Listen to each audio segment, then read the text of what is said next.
Our next speaker is Brett Kelsey. Brett Kelsey is the Vice President and Chief Technology Officer of Professional Services for Americas for Intel Security. In this role, he's leveraged his business and practice development, strategic outlook, and innovative thought processes to provide business strategy and technical thought leadership to Intel Security customers.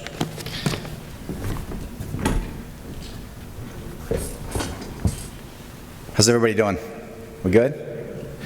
I'm going to dive through some of this stuff, and I'm going to, obviously, time's of the essence. You guys got a lot to learn. You got 2 days of this stuff, and there's a lot of the front-end stuff that I'm going to share with you guys that I'm going to kind of speed through a little bit because it's a lot of industry points of view, and I'll give you kind of what that looks like, mostly from the perspective of this is what we're seeing from Intel and Intel Security and what we're driving, and ultimately what we're then driving into our solution sets and how we're actually changing functionality, capabilities, and ultimately operational components to start driving better need for efficiency and adapting your overall security model. So I want to talk just briefly about that.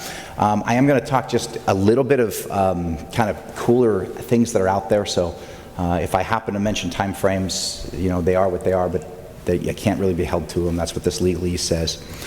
So from a fundamental shift, you know, this is some of the stuff that we're seeing. You guys are all seeing. You guys are living this every day. You're seeing the change in workforce. You're seeing the entire movement from mobile, remote, corporate. More people are moving to mobile. The entire workforce itself is changing dynamic. The change in dynamic really comes primarily out of like an age and generational gap. Like we've had this millennial generation continue to grow up and live their lives online and have certain experiences that they have expectations to. They have different tool sets, different things that they're used to, and they're bringing that to the workforce. They have a huge expectation. You know, the third one over there says cloud. They have a heavy expectation of having cloud-based adoption of some kind. They live their worlds in the cloud today. And they expect that when they start getting to work and work environments. And these are sort of things that we're starting to see more and more proliferate into the workforce space, and that includes government. Government is heavily looking at cloud adoption, and where do we go with regards to that? And the cloud component and what that fundamentally means to us brings an entire new paradigm of dynamic with regards to that. Loss of visibility, loss of operational control to gain agility and function and features. That's what we're doing from a cloud perspective, and we see a lot of that kind of move as well. And of course, that movement also brings a lot more devices for it, right? I mean, they talk about somewhere between 50 and 75 billion IP devices by 2020, depending upon who you read. I think our study at Intel says 75 billion. That's a lot of devices, right? I mean, there's what, 7.3 billion humans on Earth, so do the math. I mean, it's a lot of devices per person. And of course, I'm a victim of that. I probably carry right now in my backpack or my device over there, I've probably got 5 or 6 myself.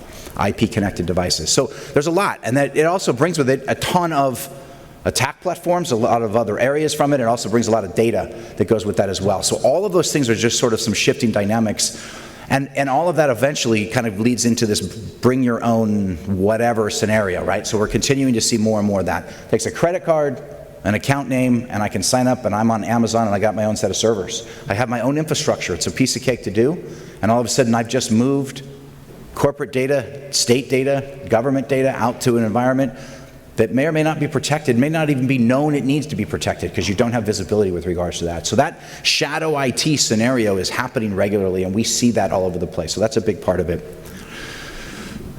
How many people here are actually in cybersecurity of some kind, IT security? Yeah, welcome aboard. We're in a giant labor shortage. You guys are all here. You guys are lucky. You guys are in a phenomenal space. That part's great. Problem is there's nowhere near enough of you. We could fill this entire room with cybersecurity professionals. We wouldn't even make a dent in the problem that we have today.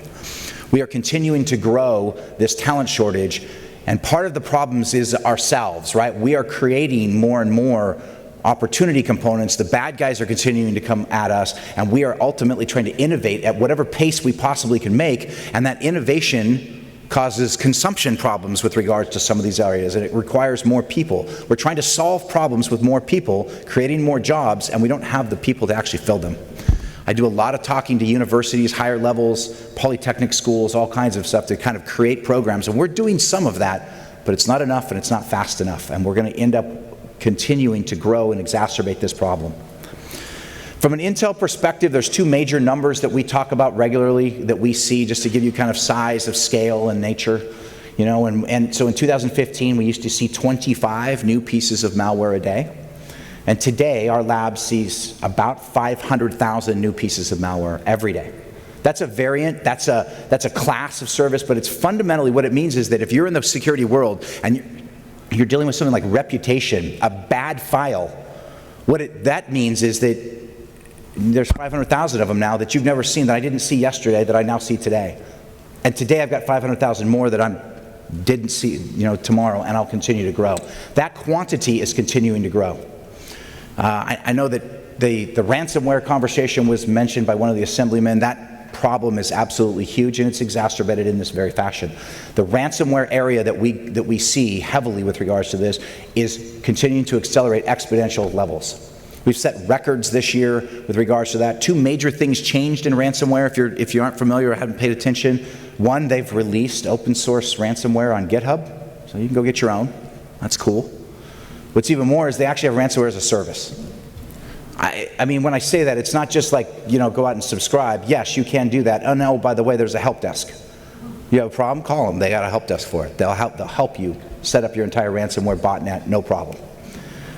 So, and there's big reasons why they do it. So what we see as a strategy and what we're continuing to drive is, given all that sort of landscape and some of those bad things that are happening out there, we kind of look at it from three different vectors overall. And these are pretty common, and you guys are doing this every day. This is not new information with regards to you guys. You guys are constantly, you have a combination of your endpoint related organizations, you've got your network in the middle, and then obviously you're starting to play around with and look at, where do I go to cloud?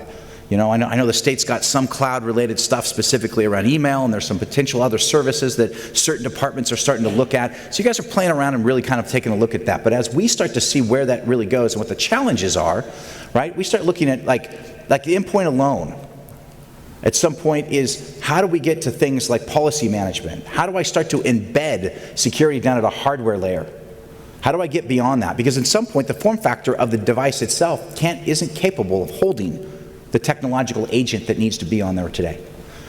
How do we ultimately then get the heterogeneous platform to start to come together to actually create that unique and overall integrated type technology? Roaming users and untrusted. The network component, quite frankly, if you really take a look at this, the network component is, on all of the various challenges, are going to shift to endpoint and cloud. That we fundamentally believe that. We fundamentally believe you're going to end up with this scenario here where all of the roaming users are going to be endpoint component. We're going to have to shift. Part of the problem is, like, statistically speaking, and I've looked at this from an overall perspective, a lot of organizations, about 70% is what I'm hearing, 70% of their traffic is encrypted going out of the network. When we did that as security guys, because that's what we do. We want to encrypt things. We want to make sure it's protected, it's secure, all of that's great. Well, that encryption loses visibility for us. So now as it goes out of the network, what do we do with it? How do we protect ourselves at that layer? So from our perspective, we have doubled down and foundationally looked at making sure that we have true connectivity from a security perspective from endpoint to cloud. And that's fundamentally where we're driving all of the various control points and where we're going. So this operational reality, I mentioned a couple of things. There's a couple of pivot points in here that I'll talk about that again are continuing to grow and in the wrong direction. But one of the things is, you know, let's talk about why. I talked about the ransomware component. It's a money issue. I mean, it just is an absolute flat-out money issue. You know, I guarantee most of you guys have probably heard the various components on ransomware, like in the healthcare industry and the poor hospital in Los Angeles that started. But they weren't the only one. There's a multitude of them. In fact, I talk to healthcare organizations all the time, and nowadays what's crazy about this is that their answer to it is, well, I'm just going to stand up a fund so I can pay it when it comes along. Because that's the best defense that they have. That's a sad state of affairs. I cut my teeth in cybersecurity primarily in the healthcare space, right here in the state. I did a lot of work with regards to health services, and I did a lot of other stuff, and I have a very big passion with regards to that. And it pains me to watch people's lives being affected from a health perspective by this particular activity, but that's exactly what happens. That's exactly what's going on. It's very, very lucrative for the bad guys to continue doing what they're doing from a financial perspective.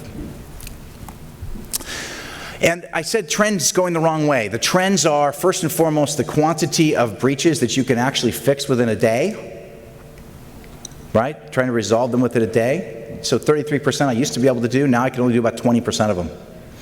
And then the longer period, 3 weeks. How long does it take me over 3 weeks? That part's starting to grow. So we're going in the wrong direction.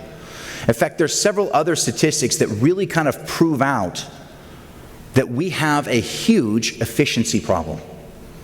The time, right now, the time it takes to actually find the vulnerability in your environment, and then eventually the time it takes to mitigate it, both of those are growing in the wrong direction. What they've said based on the breach reports, approximately 50+% of organizations surveyed in the latest Verizon data breach report, 50+% sits in days, weeks, months, and years as far as how long it takes to actually find it. Years. JP Morgan Chase attack, how long were they in there? 7 years. Give you an idea. Long time, right?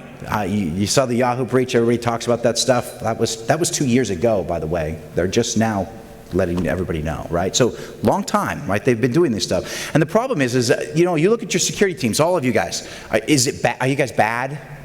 No, I mean, you're not. Like these teams, they talk about all these things. The organizations, the people themselves are not bad. They're good. They're trying to do everything they can, right? And the bad guys are really good, and they're trying to innovate, and they're doing everything they can to innovate to stay ahead of us, and they're doing a pretty darn good job of it. Our problem is that we need to be more efficient and more effective with regards to what we do, and that's where we have driven our entire company mantra and our entire organization is to work on how do we do that.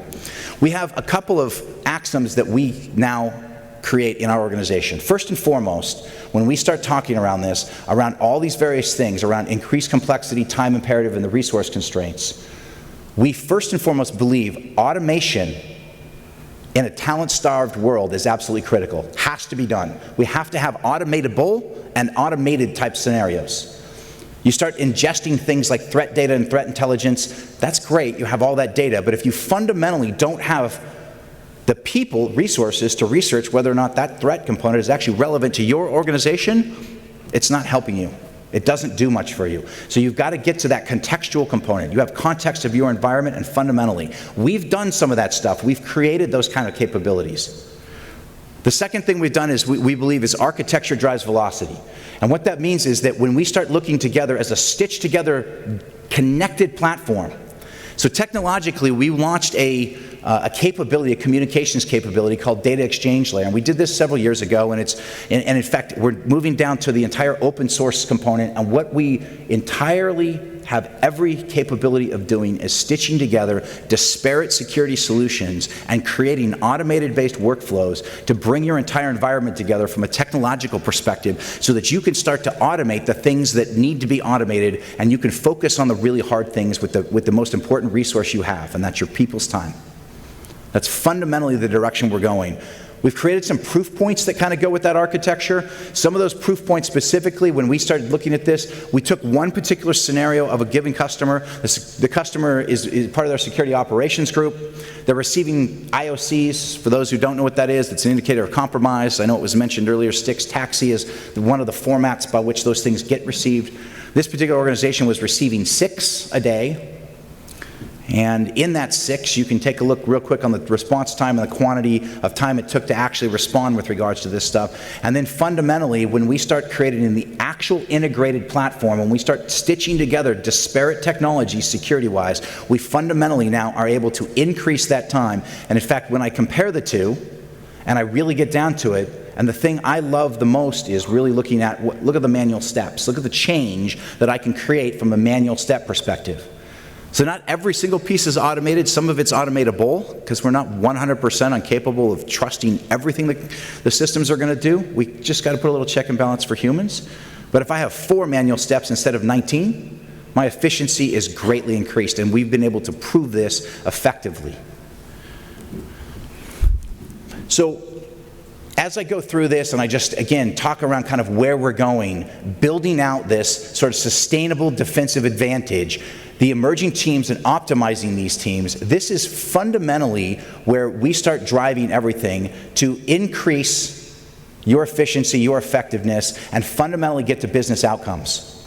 This is really where most organizations want to get, because I don't know about you all, most of the folks I talk to regularly are not in the cybersecurity business. They're not in information security business. They're in some other mission, right? They're doing health components. They're Department of Motor Vehicles. They're the Employment Development Department, EDD.